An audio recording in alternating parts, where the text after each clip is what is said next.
한때 TV 광고 중에 유명했던 표현 중 유명한 스포츠 업계 회사 중에 했던 우리 성도들 한마디 하면 딱 알 수 있는 광고 카피가 있습니다. Just do it이라고 하는 단어죠. 표현이죠. 지금 그것을 당장 행동으로 옮기라고 하는 뜻입니다. 내가 하고 싶은 것을 하고 내가 해야 될 것을 하는 그 행동으로 옮길 때 그런 모든 결과들을 얻을 수 있다라고 하는 캐치프레이즈죠. 그래서 이 행동으로 옮기자, 지금 하고 싶은 걸 하자라고 하는 의미로 그 광고의 역동성을 이야기했습니다. 그것은 뭐 지금까지도 이 문장은 계속해서 광고에 활용하기도 합니다. 아무래도 이제 스포츠 의료와 스포츠 물품에 대한 이 의료에 대한 이 사업을 하다 보니까 스포츠와 운동은 아무래도 움직이고 행동하는데 그 목적들이 있다라는 것이죠. 운동을 요즘 우리나라 사람들이 막 여가 활동이라든지 취미 활동이 참 많아졌습니다. 요즘 그 여가 활동, 취미 활동 1, 2가 무엇인지 아십니까?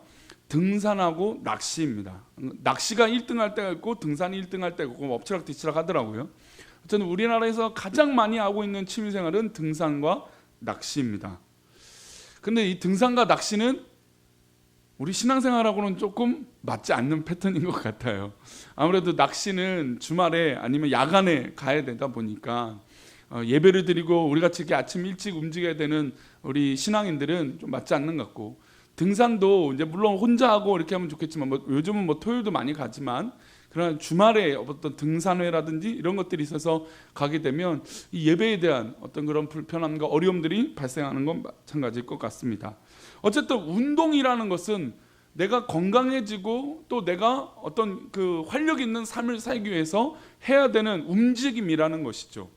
그러나 움직이지 않고 어떤 취미 활동을 하지 않고서는 그런 건강함을 얻을 수 있다는 건 말이 안 됩니다.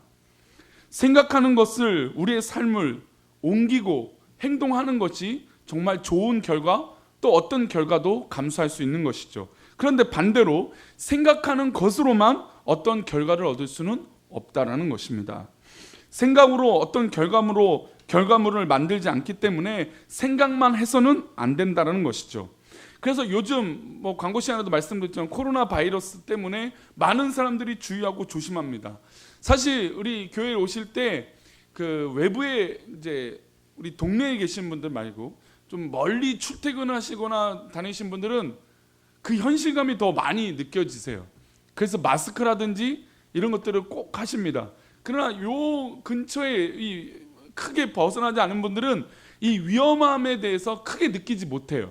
그래서 그냥, 왜냐하면 물론 이제 기름이나 저쪽에도 확진 환자들이 생겨나서 불안하긴 하지만 이 장이동이라고 하는 단어는 아직 안 나왔기 때문이에요.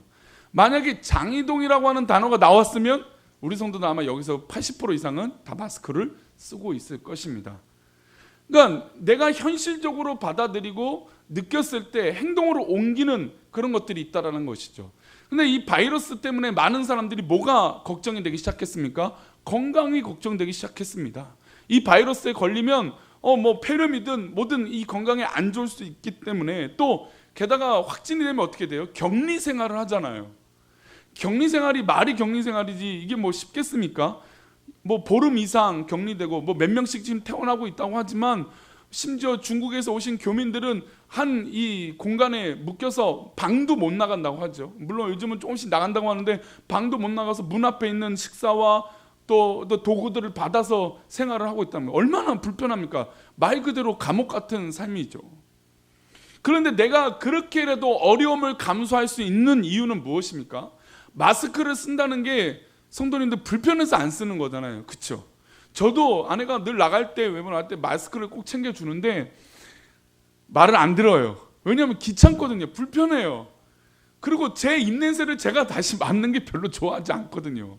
그렇잖아요. 마스크를 쓰는 게 좀 그런 면이 있어요. 그래서 불편하고 귀찮고 또 때로는 어려움도 있기 때문에 잘 안 쓰려고 해요. 근데 진짜 나에게 이런 문제가 생긴다면 과연 그렇게 할 수 있느냐 이거죠. 그렇지 못한다는 것입니다.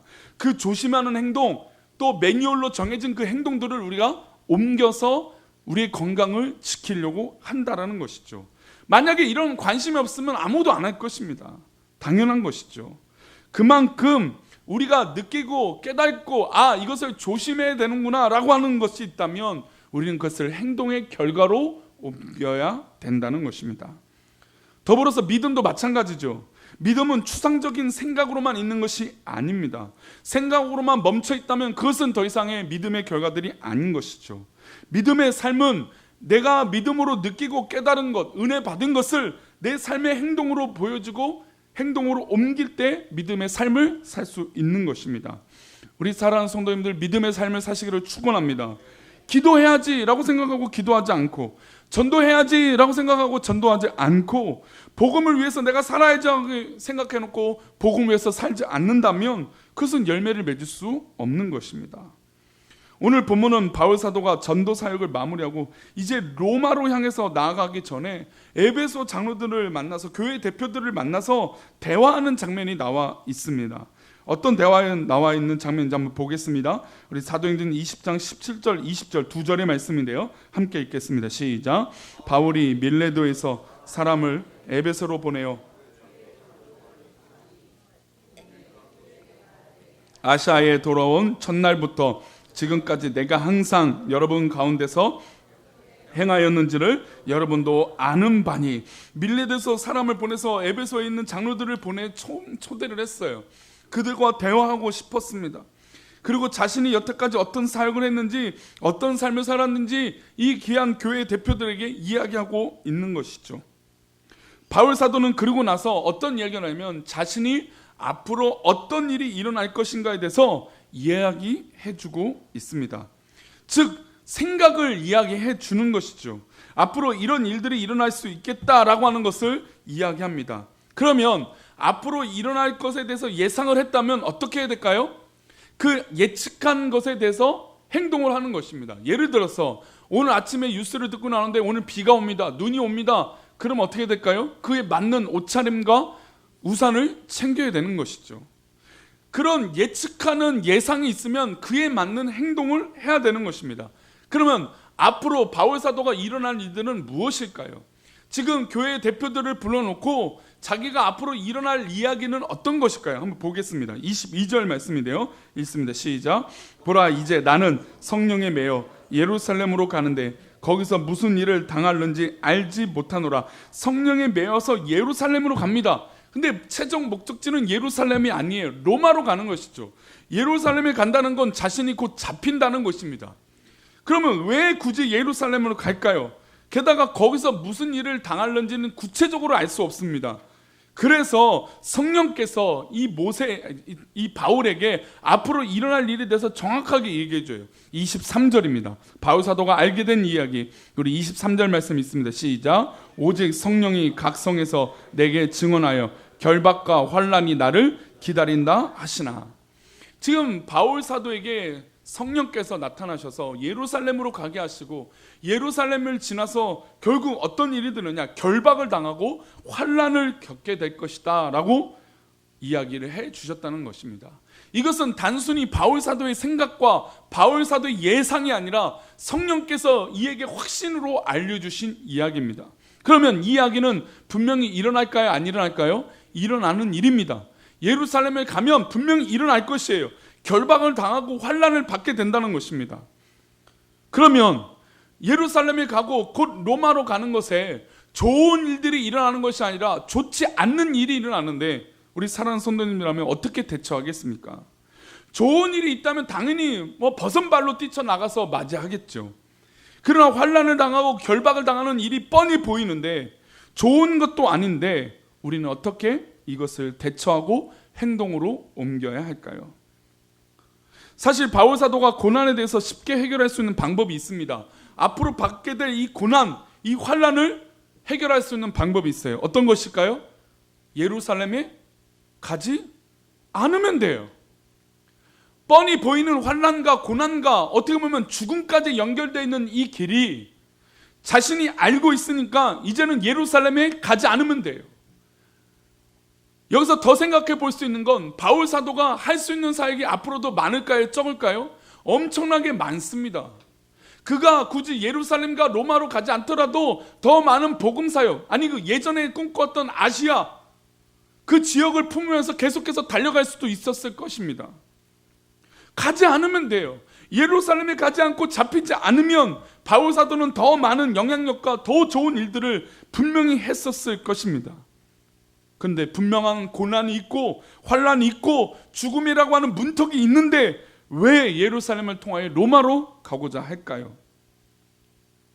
사도행전 20장 22절 23절에서 공통적으로 등장하는 분은 바로 성령님입니다.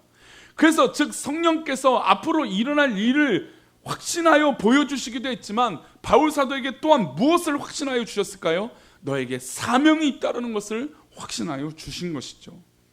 믿음의 사람이 행동으로 삶을 살아가는데 성령의 역사하심이 그 성도를 붙들고 붙잡아 주시고 인도하여 주신다는 것입니다.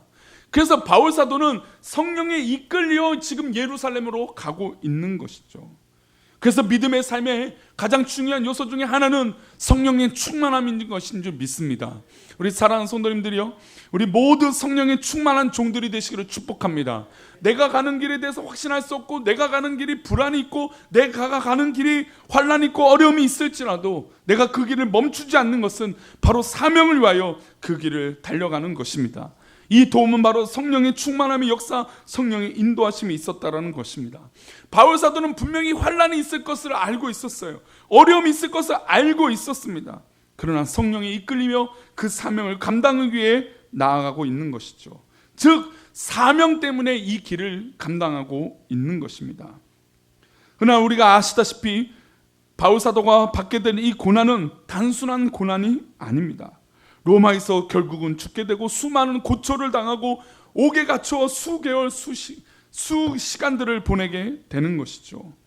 어떻게 보면 로마에서 받을 고난은 상상할 수 없는 고난이 끝이 될 것입니다.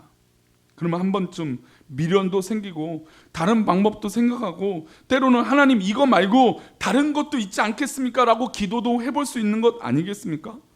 그런데 바울 사도가 이런 어려운 문제 앞에 예측되는 그 상황 가운데 이렇게 고백한 것이죠. 오늘 본문인 24절입니다. 함께 읽겠습니다. 시작. 내가 달려갈 길과 주 예수께 받은 사명 곧 하나님의 은혜의 복음을 증언하는 일을 마치려 하면은 나의 생명조차 조금도 귀한 것으로 여기지 아니하노라. 할렐루야. 내가 달려갈 길과 주 예수께 받은 사명, 그것이 있기 때문에 내가 이 복음을 증언한 일에 마치려 한다. 즉 이 일을 마침이 있다라는 것입니다.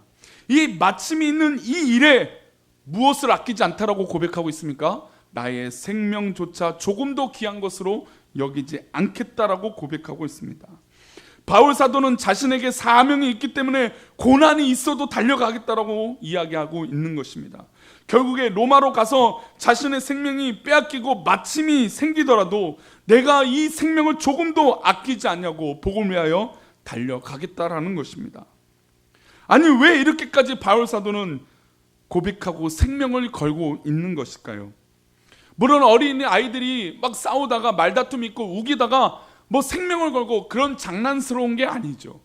지금 바울 사도는 진짜 목숨을 걸고 로마로 가겠다라고 하는 의지를 보여주고 있는 것입니다. 바로 사명 때문인 것이죠. 우리의 역사들을 보면 독립투사들은 왜 그렇게 목숨을 걸고 폭탄을 만들고 의거하고 항거하고 처절하게 그랬을까요? 감옥에 갇혀서 여러 가지의 회유와 또 타협할 수 있는 그런 것들이 있는데도 독립투사들은 거기서 옥에서 한 알의 밀알이 되고 이슬이 되었을까요? 6.25 동란 가운데 왜 목숨을 걸고 자신의 사명을 감당했을까요? 또 우리 한국의 민주화의 근대 시간들을 보면 수많은 체류탄과 폭력 가운데 왜 우리가 민주화를 외쳤을까요? 그것은 바로 그것이 옳은 것이기 때문이에요.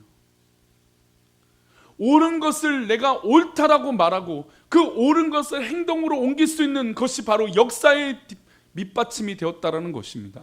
더불어 우리 신앙인도 마찬가지입니다. 내가 내 생명도 조금도 아끼지 않는 것, 반대로 코로나 때문에 우리가 목숨을 생명을 정말 우리 건강을 지키기 위해서 열심히 노력하는 것처럼 반대로 이 바울 사도의 목적, 즉 로마로 향하여 달려가는 이 길에 자신의 생명도 조금도 지키고 조금도 유익이 조금도 아깝지 않다라는 것입니다.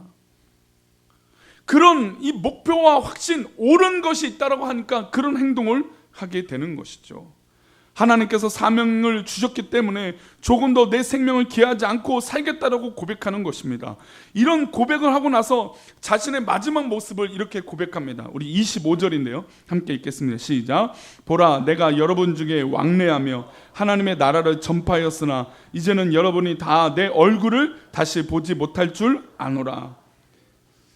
내가 여러분 중에 왕래하며 하나님의 나라를 전파했습니다. 지금 에베소에 있는 장로들과 모든 이 교인들, 성도들은 이 바울 사도의 사역들을 다 알고 있었습니다.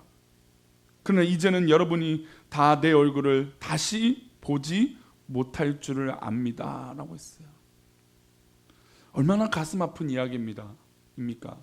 아무리 옳은 것이었고요, 아무리 사명이어도요, 지금 이 마지막 순간이고 당신들의 얼굴을 이제는 다시 못 봅니다 라고 하는 이별의 순간은 정말로 가슴 아픈 이야기예요. 바울 사도니까 당연히 복음을 잘 감당하고 바울 사도니까 이렇게 목숨을 건다? 아니에요. 바울 사도도 너무나 어렵고 힘든 걸 알고 있어요. 그래서 지금 여러분들의 얼굴을 다시 못 본다는 게 너무 마음이 아팠던 것이죠. 그래서 꼭 이야기를 한 것이에요. 다시는 당신들의 얼굴, 여러분들의 얼굴을 보지 못합니다. 그래서 마지막 인사를 나누고 있죠. 나방은 불구덩이가 자신이 죽을지도 모르고 달려든다고 얘기합니다.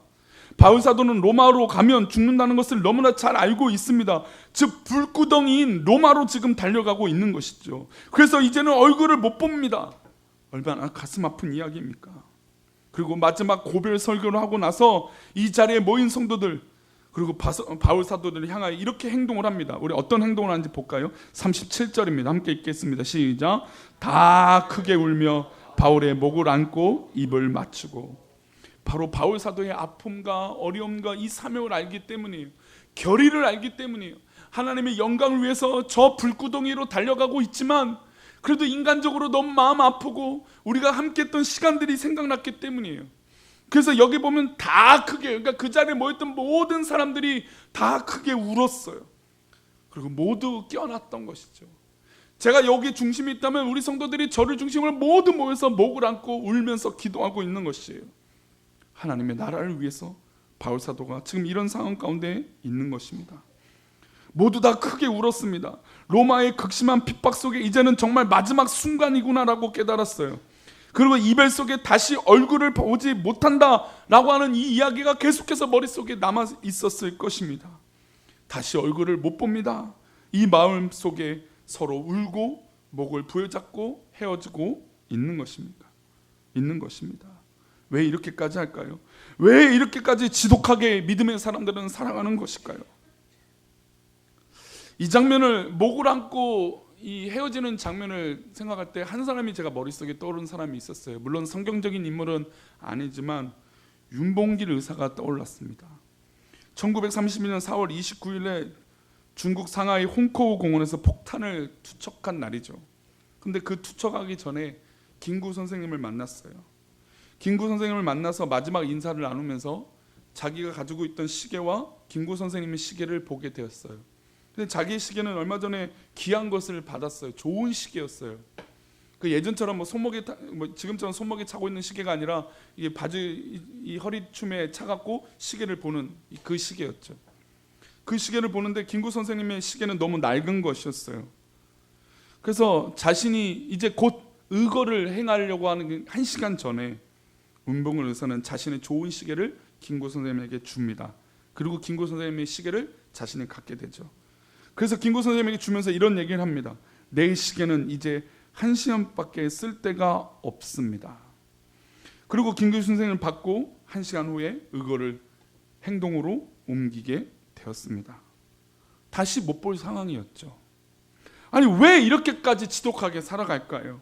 왜 바울 사도는 자신이 다시는 못 볼 상황인 것을 알고 있음에도 왜 그 길을 걸어가는 것일까요? 다시 말씀드리지만 뭐가 있기 때문일까요? 사명이 있기 때문이에요. 우리에게 사명이 있고 진정한 복음이 있고 저 전능하신 십자가가 우리 가운데 있기 때문에 우리가 그렇게 행동하는 것이에요. 이것은 다른 사람들이 볼 때 거짓이고 가짜요 미친 짓이라고 얘기하지만 우리에겐 진짜 진짜고 확실한 진리인 줄 믿습니다. 그 사명이 우리 가운데 있기 때문에 우리가 행동으로 옮기는 것이에요. 그 사명이 불타오르기 때문에 우리가 그렇게 살아가는 것이에요. 아무리 바보 같다라고 하는 소리를 들어도 우리는 그 행동을 멈출 수 없는 것입니다. 그래서 우리는 우리의 사명으로 인해, 복음으로 인해 주님의 말씀으로 살아갈 때 고난받는 것이 하나님의 뜻이고 기쁨이 되는 것인 줄 믿습니다. 그래서 베드로전서 3장 17절은 이렇게 말합니다. 함께 읽겠습니다. 시작. 선을 행함으로 고난받는 것이 하나님의 뜻일 때 악을 행함으로 고난받는 것보다 나으니라. 할렐루야. 우리 사랑하는 성도님들, 혹시 선을 행함으로 고난받고 있다면 그것을 인하여 기뻐하시기를 축복합니다. 그것이 하나님의 뜻이라면 오히려 더 축복인 줄 믿습니다. 악을 행하고 고난받는 것, 그것은 비교할 수 없는 것이에요. 우리가 잘 되기를 바랍니까? 성공하길 바랍니까? 좋은 일이 일어나길 바랍니까? 그러나 그 기준이 과연 어디 있는지 돌아보시길 바랍니다. 하나님의 뜻에 있고 하나님의 인도하심에 있다면 그때부터 그것은 우리가 당연히 받아도 되는 고난이 되는 것이죠. 선을 행함으로 고난받는 것이 하나님의 뜻이라고 했습니다. 그래서 우리 꿈꾸는 거에 지금 사실은 고난받고 있어요. 어려움 받고 있잖아요. 누누이 말씀드리지만 나라의 법이 부족한 것으로 인하여 우리 교회는 고난받고 있는 게 사실입니다. 우리 교회뿐만 아니죠. 제가 바라는 대부분의 교회들이 요즘 다 그렇습니다. 어려워요. 힘들어요. 지난주 중에 제 개인 SNS에 탄원서를 올려놨습니다. 탄원서를 올려놓고 주변에 사람들에게 좀 알려서 탄원서를 좀 받아주십시오 했어요. 근데 제 마음속에 이 사람은 꼭 해줄 것 같은 사람이 있어요. 요즘 연락은 최근에 안 했지만 그래, 이 소식을 받았으니까 꼭 해줄 것 같은 사람이 있었어요. 근데 아직 안 오더라고요. 근데 의외로 전혀 아닌 것 같은 사람, 전혀 내가 몰랐던 사람, 아니 한 달이가 아니라 5달이 10달이 걸쳐서 알고 있는 그 사람이 목사님 힘내십시오라고 메일을 보내주더라고요. 그리고 탄원서를 보내주는 거예요. 저희 교회가 자그마치 지난주에 탄원서만 받은 게 2,000장이 넘습니다. 그래서 지금 우리는 홀로 싸우는 게 아니에요. 아마 이번 주가 지나면 더 많은 것을 보이게 될 것이고 함께 기도하게 될 것이에요. 이것은 그냥 단순히 제가 협상을 위해서 탄원서를 제출하는 게 아니라 앞으로 저는 우리나라 이 법 개정까지 싸움을 할 거예요. 저는 이 사명이 저에게 생겼어요. 꿈꾸는 교회에 와서 하나님께서 주신 사명이 한 가지 있다면 저는 꼭 이 잘못된 도시정비법이 개정이 될 수 있도록 꼭 노력할 거예요. 물론 그 결과를 어떻게 제가 장담할 수는 없지만 그러나 저에게 주신 도전이에요. 그래서 그런 탄원서를 보면서 와, 하나님께서 이렇게 나를 위로해 주시고 우리 꿈꾸는 교회를 이렇게 위로해 주시는 것이구나. 어려운 환경 가운데 있고 불편한 상황 가운데 있고 이제는 좀 지쳐서 그만둘까라고 하는 마음이 불쑥불쑥 드는 그런 상황이 되고, 때로는 교회에 자꾸 손가락질하고 안 좋은 소문이 나니까 이렇게 교회를 지켜봤자 무슨 의미가 될까라고 하는 생각도 듭니다.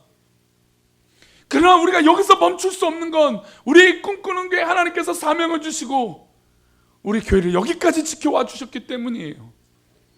하나님의 인도하심이 아니라면 우리는 이 자리에 앉아 있을 수 없음을 고백합니다. 하나님이 인도하셨기 때문에 우리는 이 자리에 앉아서 예배하는 것이고 하나님께 몸된 식구들로 우리를 세워주신 줄 믿습니다. 이게 하나님 역사가 아니면 무엇이 하나님의 역사입니까? 이것이 하나님의 살아계심이 아니면 무엇이 하나님의 살아계심입니까? 하나님의 살아계심을 믿는다면 우리가 행동으로 한번 옮겨봅시다. 사명을 가지고 하나님의 뜻을 구하며 나아갑시다. 때로는 그것이 하나님의 뜻을 하여 고난받을지라도 그게 하나님의 뜻이라면 복이 될 줄 믿습니다. 이래서 주를 위해 고난받는 것이 하나님의 뜻이고 악을 행하고 잘 되는 것보다 고난받는 것이 100배, 1000배, 10,000배가 더 좋은 일인 것인 줄 믿습니다. 말씀을 맺겠습니다. 사랑하는 성도님들, 먼저 성령 충만해지시기를 축복합니다. 기도가 막혔다고요? 죄송하지만 기도하지 않아서 그렇습니다. 예배에 은혜가 없다고요? 제대로 예배하지 않기 때문이에요. 말씀에 은혜가 없다고요? 죄송하지만 부족한 저의 모습도 있겠지만 그러나 말씀에 사모함이 없기 때문이에요. 하나님 살아계심을 믿고 하나님의 은혜를 믿는다면 우리가 그 뜻을 위하여 전진해 나가는 믿음의 성도들의 삶이 되기시기를 축원합니다. 저스트 두잇이라고 하는 바로 지금 내가 행동하라는 건 우리의 사명이에요. 하나님께 주신 나에게 일이에요. 내가 우리 꿈꾸는 교회를 위해서, 내가 어떤 삶을 위해서 하나님께서 부르신 그 일이 있다면 꼭 행동으로 한번 옮겨 봅시다. 그러면 하나님께서 우리 성도들을 붙들어 주시고 책임져 주시고 이끌어 줄 줄 믿습니다. 아니, 하나님께서 이렇게 우리를 내몰고 계신데 우리를 모른 척 하시겠습니까? 그러니 우린 불안할 필요가 없습니다. 아무리 어떤 큰 풍랑이 불지라도 우리는 불안할 필요가 없어요. 하나님 사명 믿고 나아간다면 하나님께서 결국에 승리하게 해줄 줄 믿습니다. 우리 사랑하는 성도들 그렇게 이겨나가 봅시다. 이겨냅시다. 우리 모든 성도들과 함께 이 길을 걸어가 봅시다. 그러면 하나님께서 이 길 끝에 하나님의 놀라운 계획으로 인도해 주실 줄 믿습니다. 우리 다 같이 일어나셔서 오직 주